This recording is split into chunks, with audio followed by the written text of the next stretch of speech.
یقین کرو اگر آپ ناراض نہ ہو تو میں ایک بات کہہ دوں، ہمارے کئی مساجد کے اندر اذان دینے والے ایسے دیتے ہیں اونا تو چنگی بانگ ککڑ دے لیندا ہے لیکن اس ابھی کر دی جان نہیں چھڑ دے. کئی مرتبہ سمجھاؤ تو اذان نہ دے، تو بلڈا ہو گیا، تیرے دانت ڈہ پین، تیرے آواز اب مخارج ٹھیک نہیں. سمجھ آئی؟ اذان خوبصورت دینی چاہیے، اس انداز میں سنن والا جتھے بھی بیٹھا ہے نا او دے دل دے اندر ایک کھچ پوے کہ یار میں مسیح تے جانا ہی جانا ہے. ایتھے با اللہ اکبر اللہ اکبر، میں کہ واہ بھائی تیرے تو چنگی تے ککڑی بانگ دے لیندا مر رہے تو کڑے کمی پائے گا. ناراض تو نہیں ہوئے آپ حضرات؟ مطلب یہ ہمیں سمجھنا چاہیے، یہ ہمارے جن کے مخارج ٹھیک نہیں یا بزرگ ہو گئے اور تھوڑا جا ہاتھ تھوڑا رکھیا کرو. ہماری قوم سمجھنے کے لیے جتنی دیر تک میں مرنا نہیں، کوئی سپیکر دے نیڑے لگ ہی نہیں سکتا. نہیں بھائی، علماء نے یہاں تک لکھا ہے کہ اگر کوئی امام مسجد ہے اور وہ بوڑھا ہو گیا ہے اور اس کے مخارج صحیح ادا نہیں ہوتے تو فرمایا ہوں اے نہ آکھے بھی میری چھٹی ہوگی تو میں کیڑے پاس، خود ہی کہہ دے کہ یار نمازاں دا مسئلہ ہے میں چھٹی کردا پہ تسی بندہ او رکھو جڑے صحیح قراءت کر کے ساڑیاں نمازاں بچا سکے. سمجھ آ رہی ہے میری بات؟ لیکن نہ ایتھے تو ادھی ادھا محلہ مولویاں نے اپنے نال لایا ہوندا میری چھٹی کرا کے تے ویکھ ایک باری. میں کم چو پارٹیاں بازیاں، او مولوی صاحب تسی پارٹیاں بناویں نہیں آئے، چپ ہی ہو گئے ہو جناب. سمجھ آ رہی ہے؟ مطلب جو مولانا ہوتا ہے نا، مولوی ہوتا ہے، وہ سب کے لیے ہوتا ہے. سمجھ آئی نا؟ اگر وہ دی وجہ تو روڑا پہ جاوے تو مڑ چاست آ گئی نا. سبحان اللہ. اب آ سمجھ آ رہی ہے؟ تو مسجد میں آئیں لیکن مسجد والوں کے لیے رحمت اور سکون اور شفقت کا سبب بنے. ٹھیک ہے؟ اپنا پکھا تے اپنی کرسی تے اپنی جگہ. یہ ایک حدیث شریف میں آپ کو سنا دوں. میرے آقا کریم نے فرمایا مسجد میں اپنی جگہ ایک ہی متعین کرنے والا وہ اس اونٹ کی طرح ہے جو اپنے باڑے میں اپنی جگہ خاص کر لیتا ہے اور جب کوئی دوسرا اونٹ بیٹھے تو اس کو آ کے پھر تنگ کرتا ہے. ہوں دسو اے تھارا میری اٹھی ٹھڈے مارنے جاندی کرو یار. علماء نے یہ کہا ہے کہ جگہ بدل بدل کر اللہ کا ذکر کیا کریں اور نماز پڑھا کریں اور سجدہ کیا کریں. کیوں؟ فرمایا قیامت والے دن یہ جتنی جگہ پہ تم نے سجدہ ذکر کیا ہوگا یہ تمہارے لیے گواہ بن جائیں گی اور جتنی زیادہ گواہ ہوگی اللہ اتنی جلدی تمہاری بخشش فرما دے گا. ہمارے لیے حکم یہ ہے لیکن ہم اپنی جگہ کو متعین کر لیتے ہیں. امام دی تو مجبوری اس کھلونا جو اگے ہے. آپ نے توجہ نہیں فرمائی. ہوں اسی نہ دی تو اگے جا سکنے ہیں نہ پیچھا ہٹ سکنے ہیں. توجہ ہے؟ یہ بھی ساڈا حوصلہ کہ 8 دیہاڑے پورے مصلی ویلا پہ آراندا ہے. آپ سمجھے آپ حضرات؟ تو کہنے کا مقصد یہ ہے کہ ہم سب کو مسجد میں جب آئیں تو سکون اور رحمت اور شفقت کا سبب بنے. اپنے پکھے نہیں ملانے چاہیے، اپنی وہ چیز نہیں بس جتھے جگہ مل جائے چپ کر کے بیٹھ جاؤ. اب آپ سمجھ رہے ہیں آپ حضرات؟ اللہ کریم ہم سب کو عمل کی توفیق عطا فرما دے. تو یہ دوسرا بندہ ہے جو مسجد میں آئے گا اور اس کا دل لگے گا تو اللہ تعالیٰ اس کو قیامت والے دن اپنے عرش کا سایہ عطا فرما دے گا. تیسرا بندہ فرمایا جس کو وہ جوان، وہ بندہ، وہ مرد جس کو کسی عورت نے کہا کہ میرے ساتھ منہ کالا کر، بدکاری کر، اور اس نے کہا اے بی خبردار مجھے یہ نہ کہنا کیونکہ میں اپنے رب سے ڈرتا ہوں، میں لعنت بھیجتا ہوں اس کام پر. فرمایا اس نے اللہ کے خوف کی وجہ سے یہ برا عمل چھوڑ دیا، قیامت والے دن میرا رب اسے اپنے عرش کا سایہ عطا فرما دے.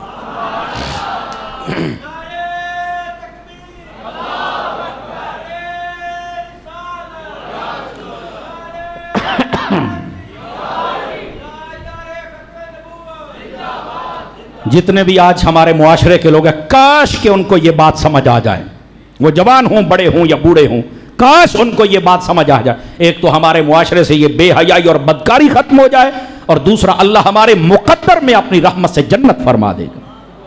حضور نے فرمایا قیامت والے دن ایسے شخص کو کہ جس نے اس لعنت کو ٹھکرا دیا اللہ اپنے عرش کا سایہ اس کو عطا فرمائے گا. چوتھا بندہ نبی پاک صلی اللہ علیہ وسلم نے فرمایا والدین کا خدمت گزار. آواز کمزوروں والی آئی ہے. والدین کا خدمت گزار اللہ تعالیٰ قیامت والے دن اس بندے کو بھی اپنے عرش کا سایہ عطا فرما دے گا. اللہ اکبر. تو یہ وہ چیزیں ہیں قیامت والے دن.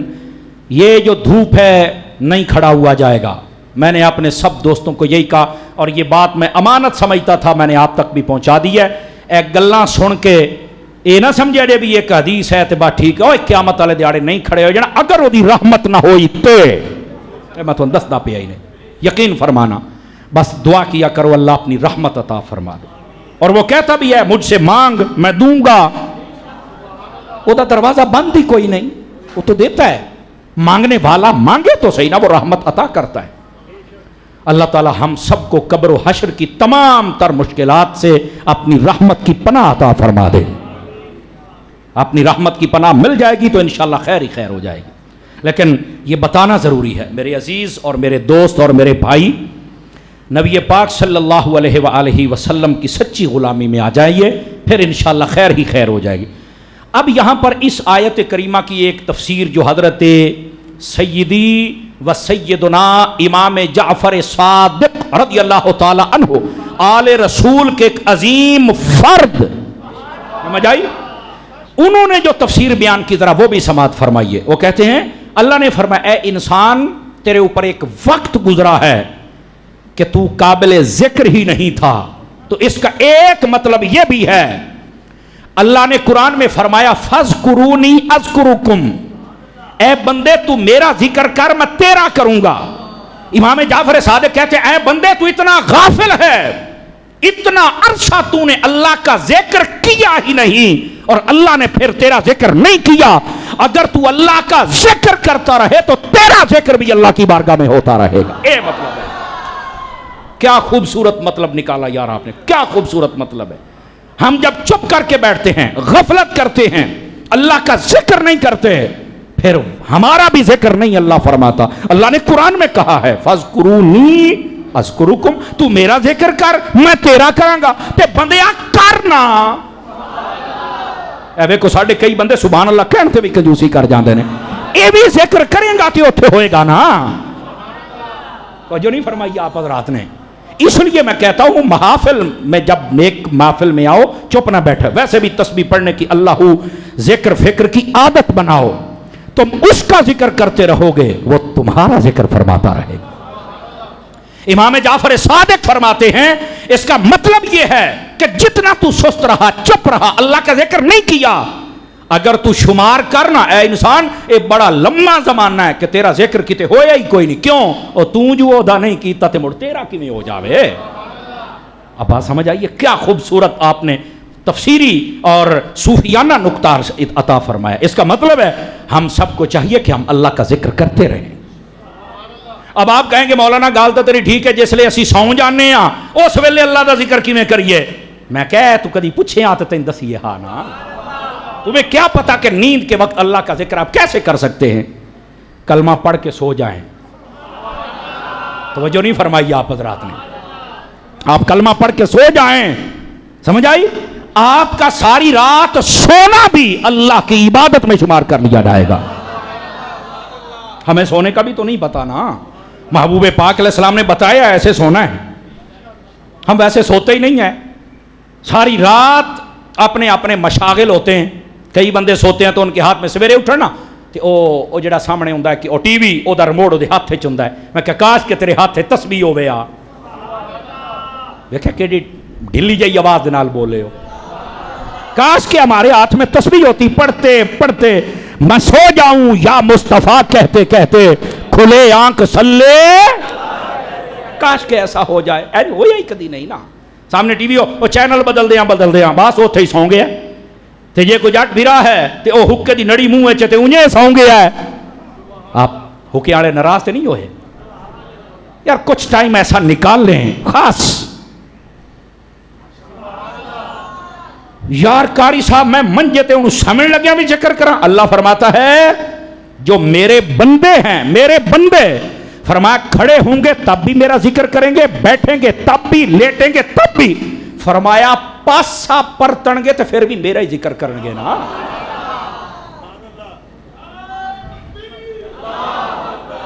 آ جائیے مسرت لے آئیے۔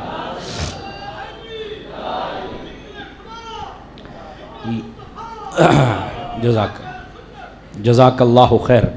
یہ آپ کے لیے کھجوروں کا تحفہ میں لے کے آیا ہوں، مسرت بھائی کی میں نے ذمہ داری لگائی، میں کہا ایک ایک دیو چاہ، امید ہے تو انہوں پوریاں آ جا سن، میں کہ اتنا تو تہاڈا حق ہی بنتا ہے نا جی.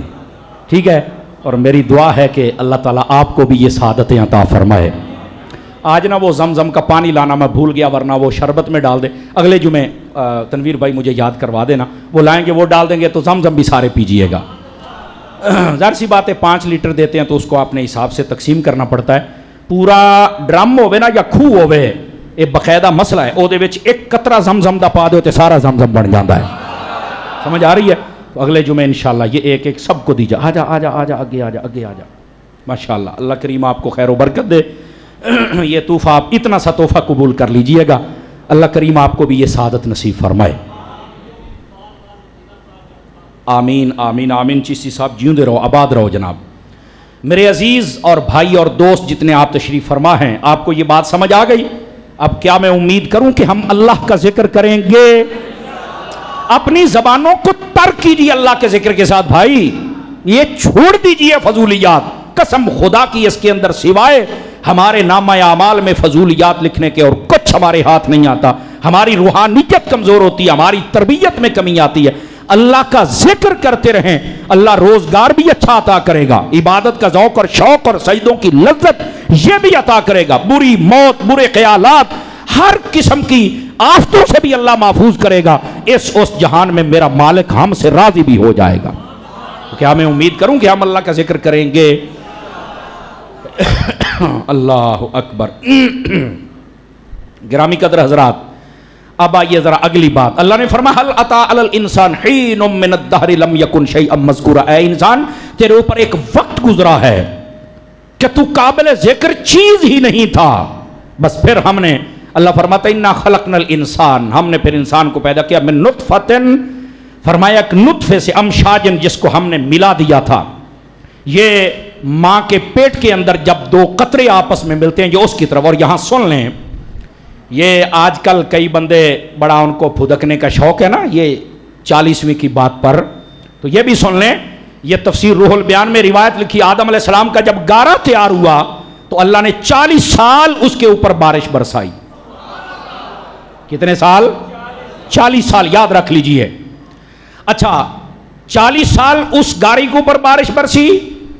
40 سالوں کے بعد جب وہ گارہ اللہ کی بارگاہ میں پیش کیا گیا تو اللہ نے آدم علیہ السلام کا جب ڈھانچہ تیار کیا تو اس ڈھانچے کے اوپر پھر 40 سال کا عرصہ گزارا گیا. سمجھ آئی؟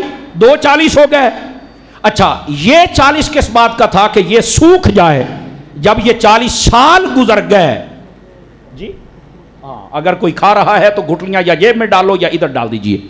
پھر جب اگلا یہ 2 40 گزرے، پھر اگلا 40 سال جب آدم علیہ السلام کا ڈھانچہ یہ سوکھ گیا اور یہ ایسے کھڑکتا تھا، جب اس کو کھڑکاتے تھے نا ایسے تو یہ بجتا تھا. 40 سال میرے رب نے پھر گزارے. یہ تفسیر روح البیان میں اسی آیت کے تحت لکھا ہوا ہے. آدم علیہ السلام پر یہ 40 کا عرصہ 3 مرتبہ گزرا ہے. سمجھ آ رہی ہے نا؟ تو یہ جو ایصال ثواب والا 40واں وہ اس 40 کا دن ہے، یہ کوئی اس کی دلیل نہیں ہے، لیکن ابتدا بیٹا یہاں سے ہوتی ہے. سمجھ آ رہی ہے میری بات کی؟ کوئی نہیں آ رہی؟ تو حضرت سیدنا آدم علیہ السلام پر ایسے زمانہ گزرا 40 کا، تو یہ 40 تو انسان کی فطرت میں ہے. سمجھ آ رہی ہے؟ بھاگنے والے پتہ نہیں اپنا تعارف کیوں نہیں کراتے.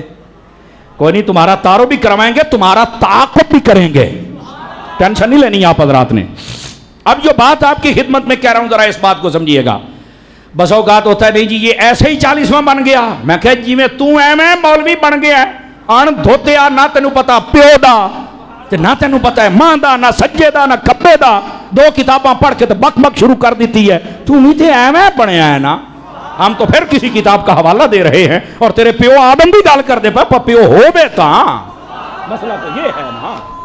او بیٹھے ہو تو جس کا کوئی ہو تو بندہ اس سے بات کرے، تو جڑا ہو بھائی لا بارس اس سے بندہ کیا بات کر سکتا ہے. تو کہنے کا مقصد یہ ہے اللہ فرماتا ہے ہم نے پیدا کیا.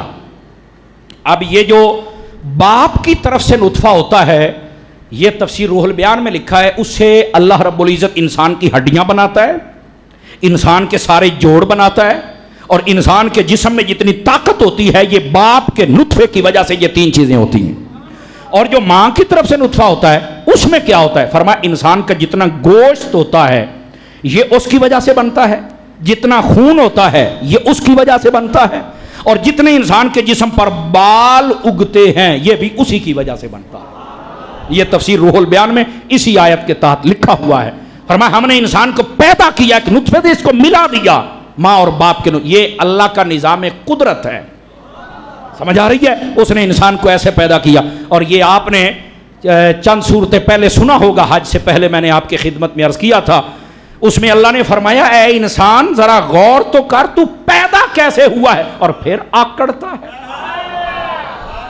پھر تکبر کرتا ہے۔ اللہ رب العزت نے فرمایا تھا ما اکفرہ کیڑی شہدہ تو نا شکرہ بنیا کھلوتا تے آکڑیا کھلوتا ہے۔ مطلب یہ انسان کی جو ابتدا ہے یہ بظاہر پانی کے 2 قطروں کے ساتھ ہے، لیکن وہ بھی ناپاک، لیکن جب اس کو لباس بشریت عطا کر دیا تو یہ ہو گیا پاک۔ چھوٹا ہوتا ہے تو ماں چوم رہی ہے، باپ چوم رہا ہے، اور اگر بڑا ہو جائے تو پھر ظاہر سی بات ہے اگر وہ اللہ رسول کا فرما بردار ہو جائے تو سارا جہاں اسے چومنے لگ جاتا ہے۔ وجہ کیا ہے؟ ابتدا دیکھو تے کم دیکھو، آخر کچھ تو ہے نا۔ یہ میرا رب جب پردے ڈال دیتا ہے تو اس کے بعد پھر اس کی قدر و قیمت بڑھ جاتی ہے۔ اللہ رب العزت ہم سب پر اپنی رحمت کا پردہ داخل کیے رکھے۔ اللہ اکبر۔ اب آ جائیے، اللہ فرماتا ہے ہم نے انسان کو پیدا کیا ہے اس نطفے سے جس کو ہم نے مزاج، کیوں؟ نبتلیہ فجعلناہ سمیعا بصیرا، ہم نے اس لیے پیدا کیا تاکہ ہم اس کو جانچیں، اس کی پہچان کریں۔ جی میں بندہ آدھر بھی ہے میں سارا کوئی تین دیتا ہے تے ہن میں ویکھنا بھی انہوں سنبھالیا بھی ہے ہی کہ کوئی نہ، یہ اس کا مطلب ہے۔ اللہ رب العزت نے ہر چیز عطا کر دی، اور پھر فرمایا ہم نے تجھے کان بھی دیے ہیں اور آنکھ بھی دی ہے، سمجھ آئی؟ اچھا یہاں پر علماء نے سوال اٹھایا کہ عقل کی بات نہیں کی، دل کی بات نہیں کی، باقی جسم کی بات نہیں کی، تو فرمایا کہ یہاں پر ان 2 چیزوں کا تعلق کان کا، یہ جو بھی سنتا ہے فوراً دل کے ساتھ فیصلہ کرتا بھی ہے جڑی گان سنی ہے مڑکی ہے، تو جو دیکھتا ہے تو فوراً عقل اور دل کے ساتھ فیصلہ کرتا بھی ہے۔ تو فرمایا ان 2 چیزوں کا ذکر کیا جو ظاہر میں نظر آتی ہیں۔ اگر عقل کی کوئی بات کرتا تو کہتا عقل تو اسی ویکھی کوئی نہیں، بے کیویں ہن تیرا سیر پہاڑیے تے وچوں بھیج جا کڈ کے تینوں وکھائیے، ڈھلے پے گئے ہو۔ اور دل کی بات بھی نہیں کی کہ دل تو اندر ہے، چھپا ہوا ہے، کیویں ہن تیرا سینہ پہاڑیے تے تینوں کڈ کے بھایا تیرا دل ہے۔ اللہ تعالیٰ نے وہ 2 چیزیں ذکر کی جو ہر بندے کو نظر بھی آتی ہیں، کان بھی دستے پے نے، اکھی بھی دستیاں پئیاں نے، اور تعلق بھی دل کے ساتھ ہے۔ جب کوئی بندہ آنکھوں سے دیکھے تو سب سے پہلے اس کا تخیل دل میں جاتا ہے، جب سنے تو سب سے پہلے اس کا اثر دل پہ جاتا ہے، عقل پہ جاتا ہے۔ تو فرمایا وہ چیزوں کا ذکر کر دیا جن کا تعلق ہے ہی عقل اور دل کے ساتھ۔ آپ سمجھے؟